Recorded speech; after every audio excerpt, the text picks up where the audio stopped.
আসসালামু আলাইকুম, সবাইকে স্বাগত জানাচ্ছি পাভেলস ব্লগ অল উইথ মিতে। দর্শক, নতুন আরও একটি পর্ব নিয়ে আপনাদের সামনে হাজির হয়ে গেলাম। আমরা এবারে গিয়েছিলাম পুরান ঢাকার নাজিরা বাজার এলাকায় হাজি বিরিয়ানি খাওয়ার জন্য, এবং এটি আমাদের সেহরির উদ্দেশ্যও বটে।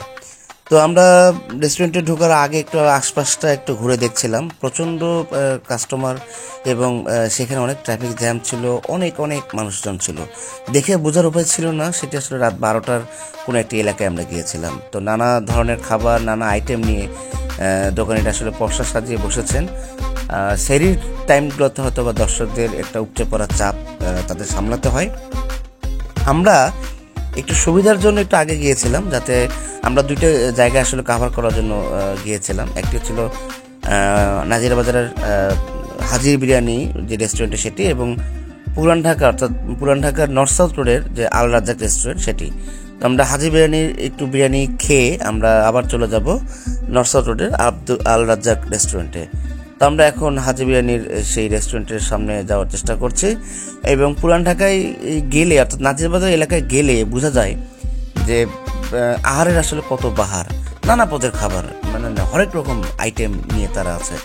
এবং এখানে শুধুমাত্র সব রমজান উপলক্ষে না, 12 মাসেই তাদের এই লোক সমাগমটা খুব বেশি ঘটে, এবং তাদের খাবারের আইটেমগুলোও কিন্তু এই বাহারি হয়ে থাকে সব সময়ের জন্য, শুধু রমজানকে কেন্দ্র করে না, 12 মাসে তাদের আসলে বাহারি আইটেমগুলো থাকে।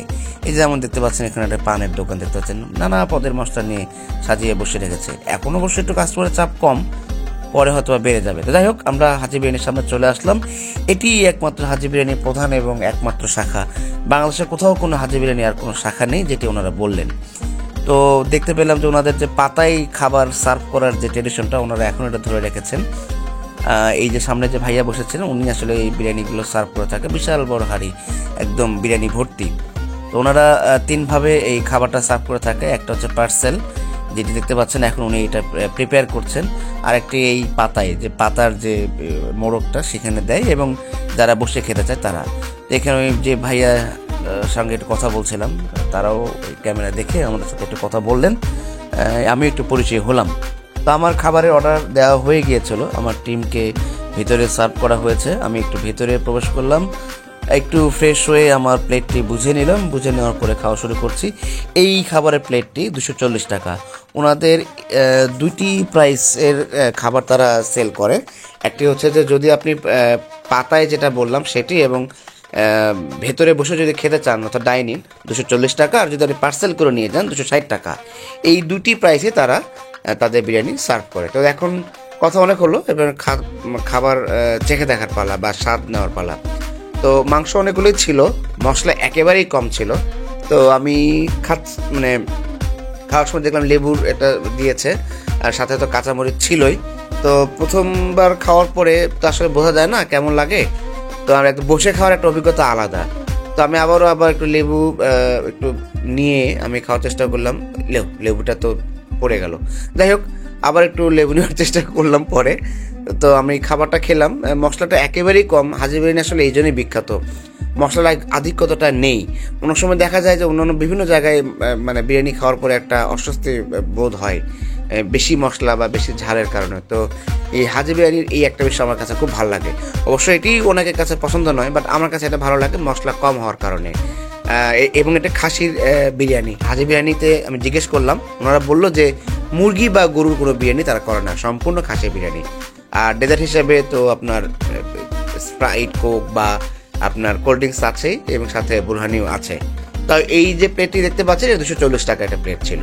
তো খাওয়া শেষ করে আমরা এখন রওনা দিব নর্থ সাউথ রোডের আল রাজ্জাক রেস্টুরেন্টের পথে।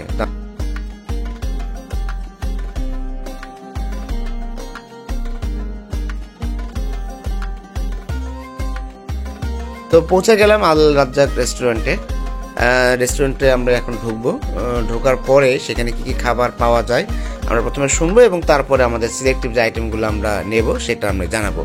আর সম্ভব হলে আমরা রেস্টুরেন্টের কর্তৃপক্ষের সঙ্গে আমরা খাবারের দাম বা কি কি খাবার পাওয়া যায় জানার চেষ্টা করব।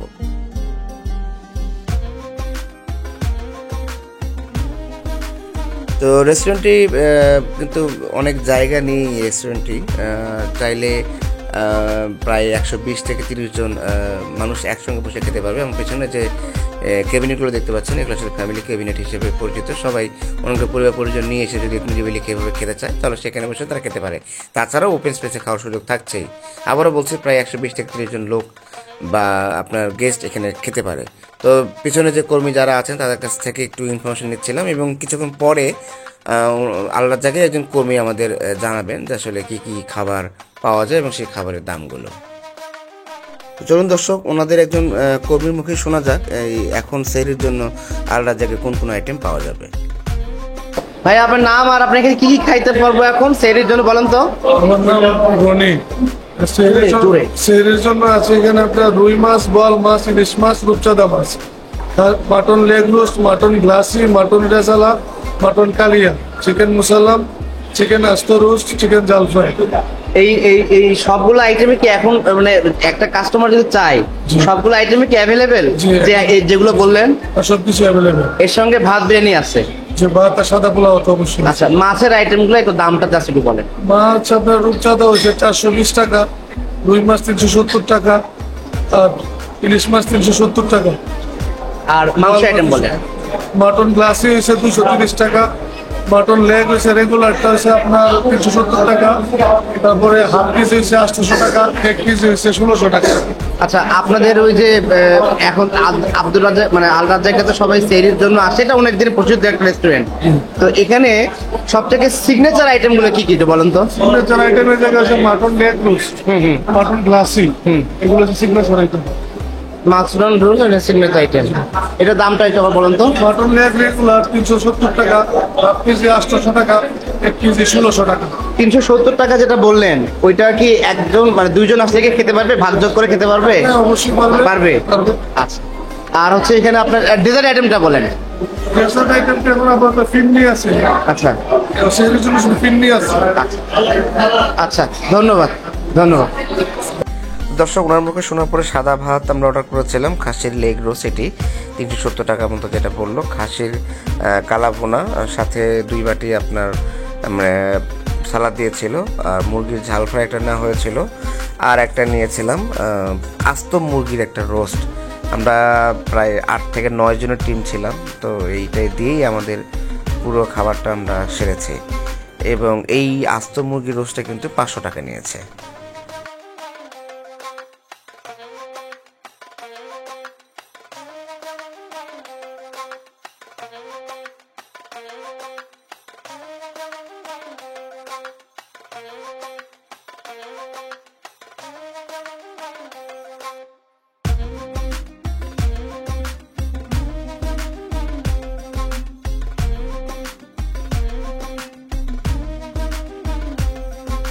তো খাবার অর্ডার হয়েছে এবং টেবিলে সবগুলোই খাবার দেওয়া হয়েছে। এবার খেয়ে দেখার পালা কেমন হলো বা কেমন লাগলো।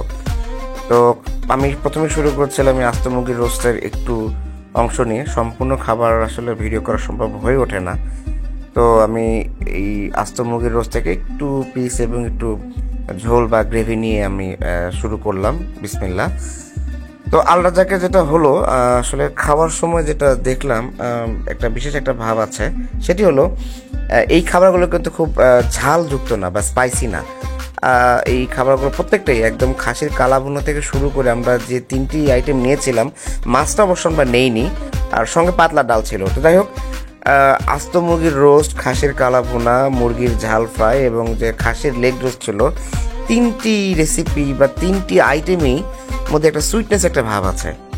মানে যারা একটু ঝাল পছন্দ কম করেন বা যারা একটু মিষ্টি মানে একটু মিষ্টি ভাব যে খাবারগুলো পছন্দ করেন, মানে যেগুলো ঝাল হবে না, তাদের জন্য এটা একটি পারফেক্ট আইটেম। তো আমি একটু ব্যক্তিগতভাবে স্পাইসি খাবারটা অর্থাৎ ঝালটা একটু পছন্দ করি, যার কারণে ভালো ছিল, টেস্টটা ভালো ছিল, বাট মিষ্টি ভাব অর্থাৎ সুইটনেস একটা ভাব থাকার কারণে আমার কাছে খুব বেশি আমার কাছে ভালো লাগেনি, কারণ যেহেতু আমি আসলে স্পাইসি লাভার বা ঝাল খেতে পছন্দ করি। বাট তরকারির স্বাদগুলো বা আইটেমগুলোর স্বাদগুলো খুব ভালো ছিল। এটি ছিল আপনার খাসির কালাভুনা। এবং খাসির কালাভুনাটা আমি কিছুদিন আগে বিসমিল্লাহ কালাভুনা খেয়েছিলাম বিসমিল্লাহ রেস্টুরেন্টের গাজীপুরে। তো সেটি আর এই কালাভুনার মধ্যে কিন্তু অনেক বিস্তর পার্থক্য। বিসমিল্লাহ কালাভুনাটা একটু স্পাইসি ছিল, এটা একটু কিন্তু লেস স্পাইসি অর্থাৎ ঝাল কম ছিল, একটু সুইটনেস ভাবটা একটু বেশি। তো যাই হোক, আহারের আসলে অনেক বাহার, এক একটি খাবার এক একজনের কাছে এক এক রকম লাগবে। তো আমি যদি এই খাবারটিকে যদি রেটিং দেই তো 10-এ আমার কাছে এটা 7 পাবে। তো আসলে আমার এই রেটিংটা ছিল, আমি আসলে ঝাল পছন্দ করি বা স্পাইসি লাভার যেটা বলে। তো যারা ঝাল পছন্দ করে না তাদের জন্য এটা একটা বেস্ট খাবার। আমারও ভালো লেগেছে, স্বাদটা খুব ভালো ছিল, ফ্রেশ ছিল খাবারগুলো, সব থেকে বড় কথা, যার কারণে আমি রেটিংটা দিয়েছি। যারা একটু সুইটনেস ভাব পছন্দ করেন তাদের জন্য এই খাবারটা একেবারেই বেস্ট। তো আমি রিকমেন্ড করবো, যাদের ভালো লাগবে তারা অবশ্যই গিয়ে আপনারা চাইলে সেহরি বা অন্যান্য সময় যে খোলা থাকে রেস্টুরেন্টে সেখানে আপনি খাবার নিতে পারেন বা খাবার খেতে পারেন। তো আমরা খাবার খেয়ে বিল দিয়ে আমরা এখন বের হয়ে যাচ্ছি। আজকে আমাদের পর্বটি এখানেই শেষ করতে হবে। আর বিউটি শরবত খাওয়ার জন্য আমরা চেষ্টা করেছিলাম, বাট এই সময়ে দোকানটি বন্ধ হয়ে যাওয়ার কারণে সেখানে আমাদের আর যাওয়া হয়নি। তো দর্শক, আজকের পর্বটি আমি এখানেই শেষ করছি। যারা আমার চ্যানেলটি সাবস্ক্রাইব করেছেন তাদেরকে অসংখ্য অসংখ্য ধন্যবাদ। যারা সাবস্ক্রাইব করেনি তাদেরকে সাবস্ক্রাইব করার জন্য অনুরোধ করছি। আগামী পর্ব দেখার আমন্ত্রণ জানিয়ে আজকের পর্ব এখানে শেষ করছি। আপনারা সবাই ভালো থাকুন, সুস্থ থাকুন। আসসালামু আলাইকুম।